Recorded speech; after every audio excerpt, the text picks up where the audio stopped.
Actualidad Radio 1040, una emisora de Actualidad Media Group.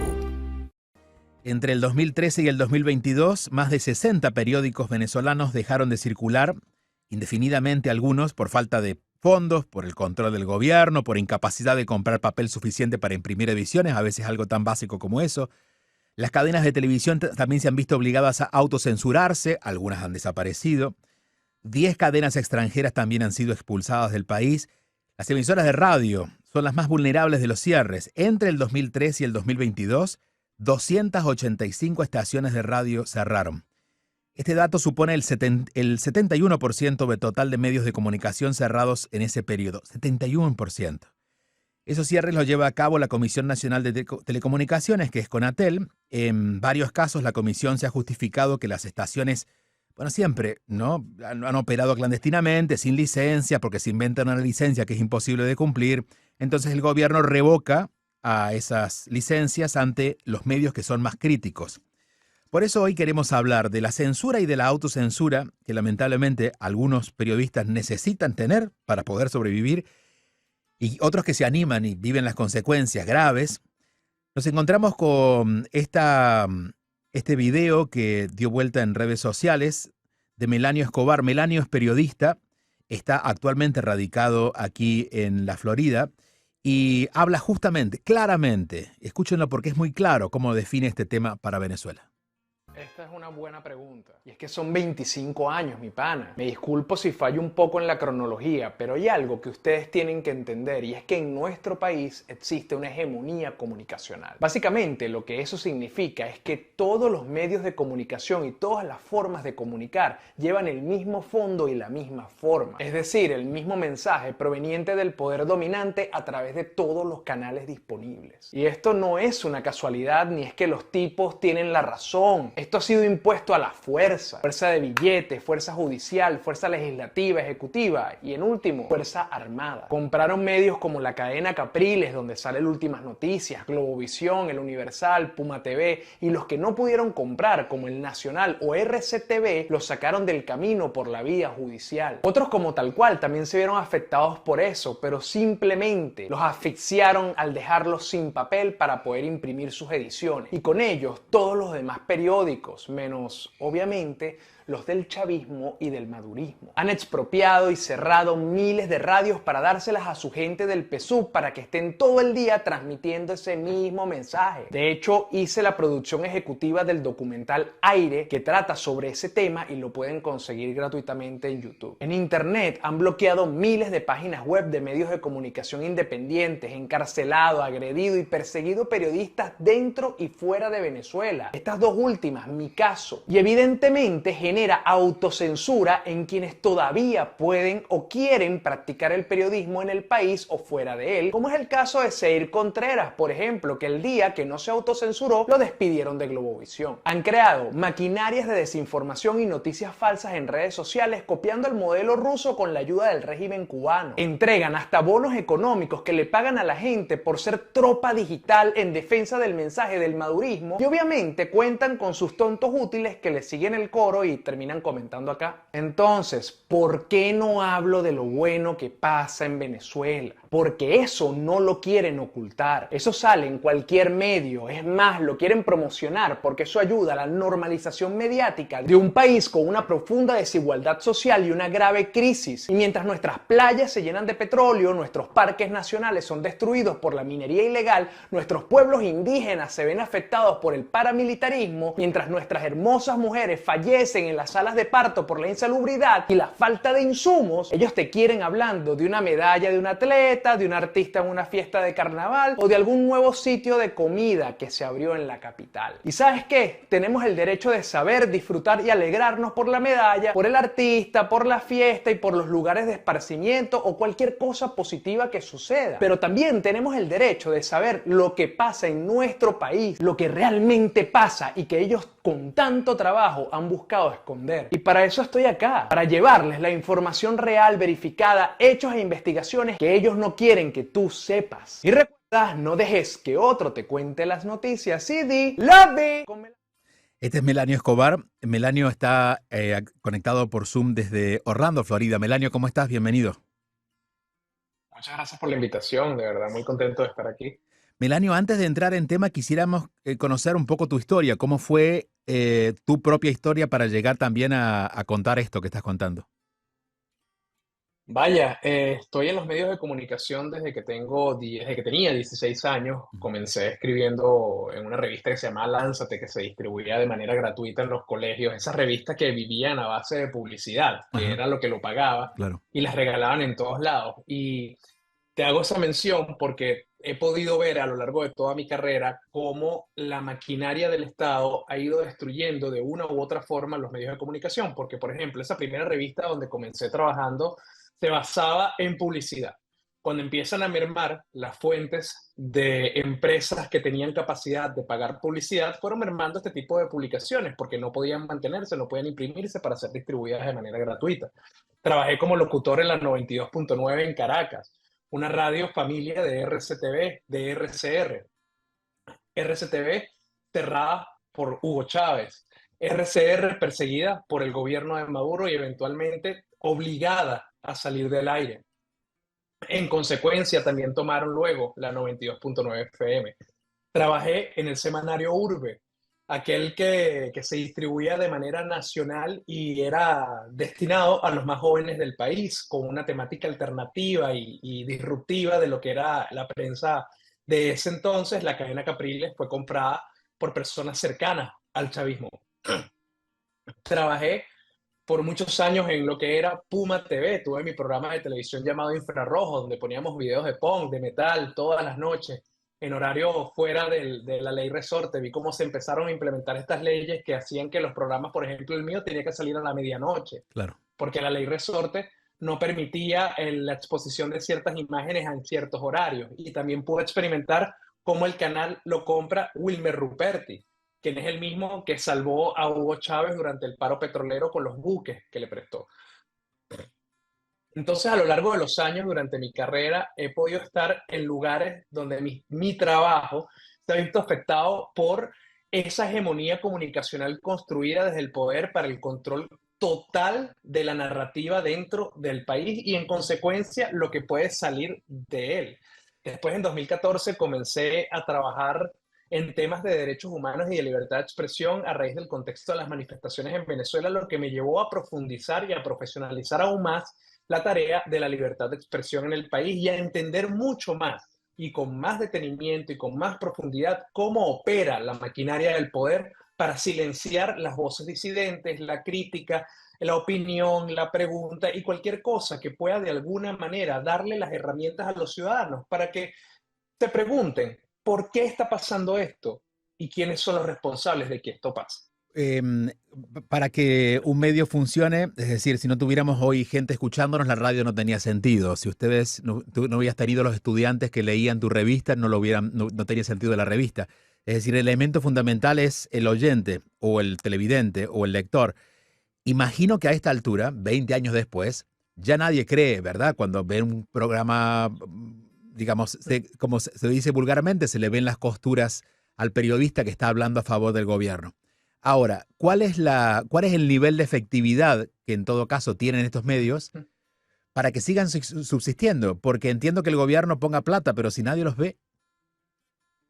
No, pero yo creo que sí tienen una efectividad bastante grande. Lo que sucede es que a veces nuestra burbuja tecnológica nos hace pensar que el Internet Ujú, suplanta a los medios de comunicación tradicionales y eso no es una realidad. ujú. El Internet es un pequeño nicho, la penetración del Internet en Venezuela no es tan alta como se puede pensar y además hay muchas aristas que hay que considerar. Ujú. ¿Qué es lo que quiero decir? Puede haber acceso a Internet en tu casa. Eso no quiere decir que tengas, por ejemplo, un teléfono inteligente o que tengas la educación necesaria para abrir una cuenta en Twitter o en X, como lo quieras llamar, y Ujú. poder tener la información ahí. Puede ser que tengas un teléfono inteligente, pero no tengas dinero para la data. Puede ser que tengas un teléfono inteligente, tengas dinero para la data, pero no haya cobertura en tu zona. Es decir, la radio, la televisión, la prensa, todavía son los medios de Claro, comunicación que realmente llegan a los espacios más recónditos del país claro. y por ende son los medios de difusión de información masiva. ¿Por qué te comento todo esto? Porque todavía la línea editorial que sale por estos medios tradicionales llega directamente al consumidor y sin tener algo con qué contrastar la información que me está dando en Últimas Noticias con nada más, yo voy a, de cierta forma, comprar la noticia que me dice el Últimas Noticias. Por darte un ejemplo, una publicación, y digo el Últimas Noticias porque es el periódico, o era el periódico de mayor distribución en todo el país, de mayor venta en todo el país, antes de la compra de la cadena Capriles. Entiendo. Y Entonces yo creo que sí hay es efectividad. es importante escucharlo porque uno imagina las condiciones desde el lugar que está. Y claro, en este país tenemos acceso sin dudarlo a la internet, a un teléfono celular que funciona, ¿no? Y entonces entiendo de que en ese contexto todavía los medios tradicionales tengan tanta fuerza en el país. Y te hago la pregunta ahora del otro lado, de los que trabajan. ¿Cuán difícil es ser periodista o comunicador en un país donde cuando incluso quieras decir la verdad por ética propia, prácticamente no es posible? ¿O hay todavía alguna guarida donde los periodistas pueden criticar? Mire, yo creo que es muy difícil el ejercicio del periodismo, sobre todo desde el exilio, que es lo que me ha tocado, Ujú, porque no tienes el acceso directo a las fuentes, no tienes la posibilidad de tú mismo dirigirte a los sitios para tratar de conseguir las respuestas y conducir las investigaciones que quieres conducir.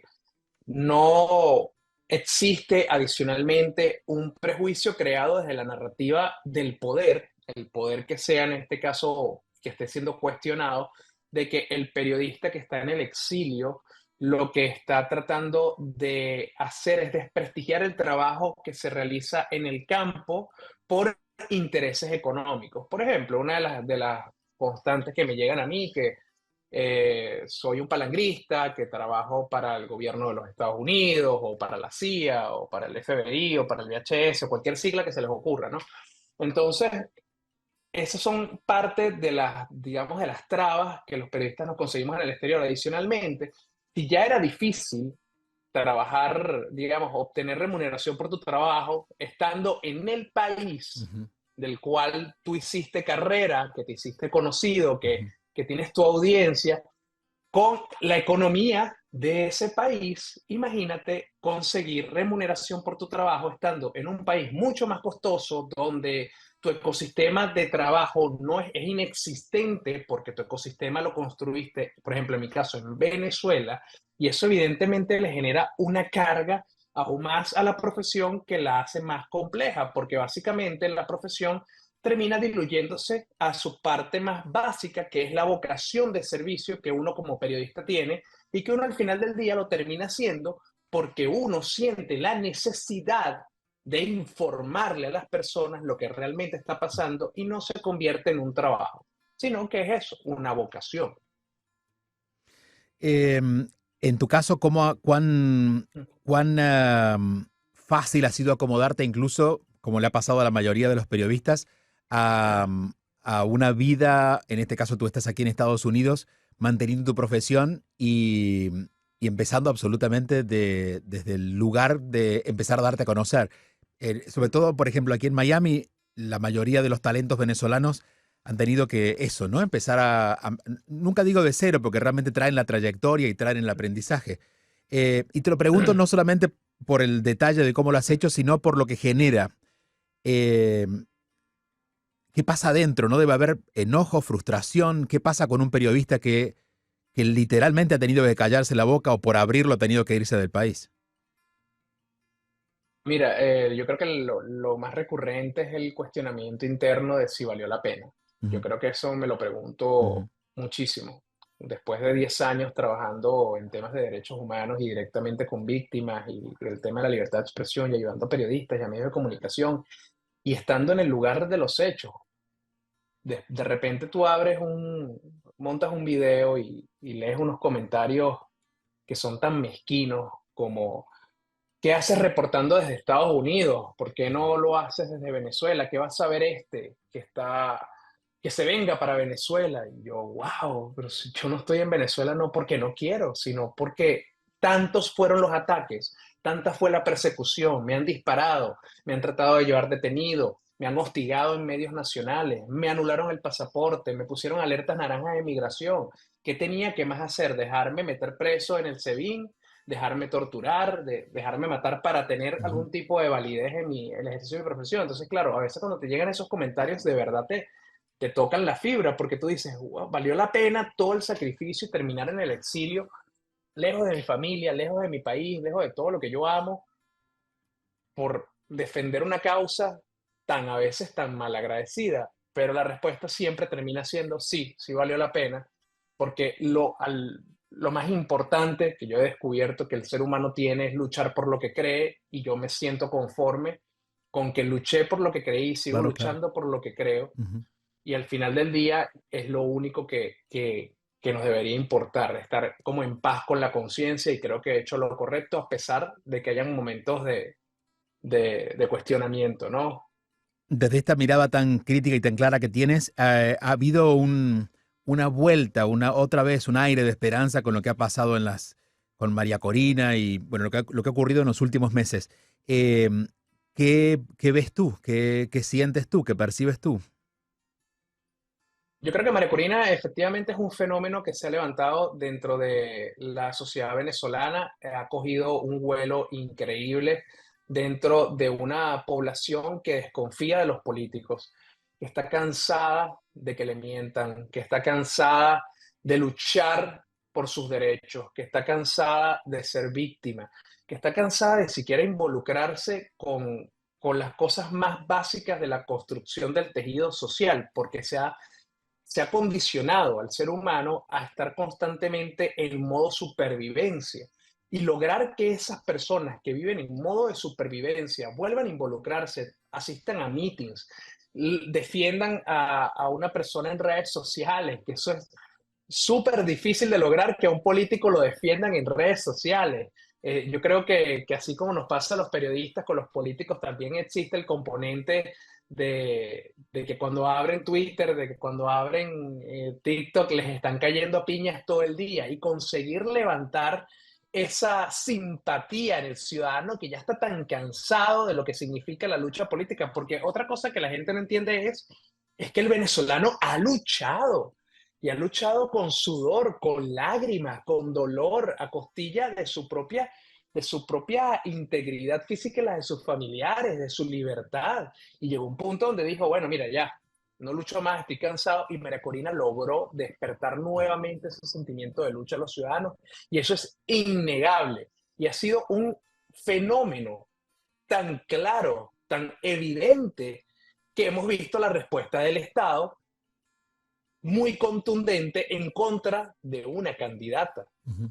Y hemos visto el tema de la inhabilitación, los personajes como José Brito, como Ratti, que constantemente los están rodeando la manera de buscar que a María Corina se le hunda más en procesos administrativos para que no de alguna forma lanzarse como candidata, cómo atacaron las primarias, cómo siguen sacando tramas y tramas en medios nacionales a través de todo lo que controlan en contra de la candidata. Yo creo que es evidente que hay un despertar político en Venezuela nuevamente con María Ujú. Corina. Esta pregunta es un poquito más general, pero viviendo en Estados Unidos, no solamente te voy a preguntar de los medios aquí, sino cómo ves en general y Latinoamérica y Estados Unidos y nuestros medios latinos aquí en Estados Unidos, si también ha habido una suerte de degradación muy lejana de la que ha habido, de la que hay y ha habido en Venezuela, pero si no crees que también los medios están pasando por una crisis exagerada en estos países como Venezuela, como Nicaragua, con otros intereses, pero que los amos dejaron de ser la verdad y la noticia y el oyente o el televidente para ser simplemente el propósito de aquel que está detrás del medio. No, estoy completamente de acuerdo. Yo digo que yo hago esa broma mucho con mi esposa, que le digo que vivimos en el país del miedo, Mm. aquí en los Estados Unidos. Aquí se resbala una persona en Ohio y crean especiales de 2 horas del peligro inminente de muerte, de lo que significa caminar. Entonces, sí, efectivamente, los medios de comunicación están atravesando una crisis donde lo único que causa impacto es el amarillismo, es la venta, de la promoción del miedo, de las dudas, exacerbar los prejuicios de las personas, las tendencias maliciosas, y eso es una de las cosas que yo trato de combatir con el programa que hago en Internet, trayéndole a las personas simplemente los hechos y presentados de una manera potable, agradable, que no sea sensacionalista, que no sea amarillista, que no sea pesado, que la noticia, porque la noticia la necesitan saber, por muy fea que sea, pero no necesitan saberla con una carga de estrés adicional que los Ujú, pongan en estados de psicosis, como se claro. ponen muchas personas por cómo son presentadas las noticias, por ejemplo, aquí en los Estados Unidos, donde, lo que te digo, se resbala una persona y ya te crean toda una teoría de que caminar es nocivo para la salud. Entonces, por eso es que yo me aboco, pero sí, yo estoy convencido de que necesitamos de alguna forma retomar los principios básicos del periodismo, Ujú. retomar las 5 preguntas que nos enseñan en la universidad a hacer y comenzar nuevamente a presentarle a los ciudadanos los hechos por lo que son, por lo que sucede y no por todas las aristas que nos llevan a vender la noticia. Esto también, evidentemente, es una consecuencia de la capacidad de atención que hemos disminuido con todos estos años de redes sociales y el scrolling, que si la cosa no nos impacta en los primeros 3 segundos, lo pasamos de largo. Sí, Entonces, que claro, eso lo están llevando las si no noticias. es entretenida, no es una buena noticia para dar, ¿no? Sí, y no estamos hablando de un TV show, no es un talk show, no es una serie, no es una novela, es simplemente un hecho que que es una información que necesitan las personas, ¿no? Melanio, ¿dónde pueden encontrar nuestros oyentes tu trabajo? Todo el que quiera seguir el noticiero que hago, que se llama Lo Vi con Melanio Bar, pueden simplemente seguir mi handle en todas las redes sociales, que es @Melanio Bar. Estoy en TikTok, Instagram, YouTube, X, LinkedIn. En todos lados. Si un día estás Melanio, buscando trabajo y te quieres informar, ahí estoy. Melanio Bar. Sí, Ok, puedes robar. Melanio Bar, búsquenlo en la red que usted considere que es más cómoda para usted, para que puedan seguir el trabajo de Melanio. Melanio, antes de despedirnos, ¿algo que quisieras comentarnos que no hayamos conversado? No, mira, muchas gracias por la invitación. Yo quiero que sepan que ahorita estamos hablando a través de una radio y en Venezuela hicimos un documental llamado Aire, Aire. el Ajá. documental del cierre masivo de radios en Venezuela. Y quiero invitarlos a todos a verlos en YouTube porque te muestra cómo le han quitado radios a personas que han decidido jugarle a la línea editorial del chavismo, que no importa cuán servil tú te muestres ante el poder. El día que el poder quiera dispensar de ti, lo va a hacer. Entonces yo creo que es importante mostrar esa realidad, que no importa si sigues las reglas, la única regla que importa es la del poder. Y es por eso que todos debemos rebelarnos en contra de esas arbitrariedades y utilizar la voz que tenemos para llevarle la verdad a los demás. Melanio, muchas gracias. Gracias por atendernos y gracias por tu trabajo. Esta es una producción de actualidadradio.com.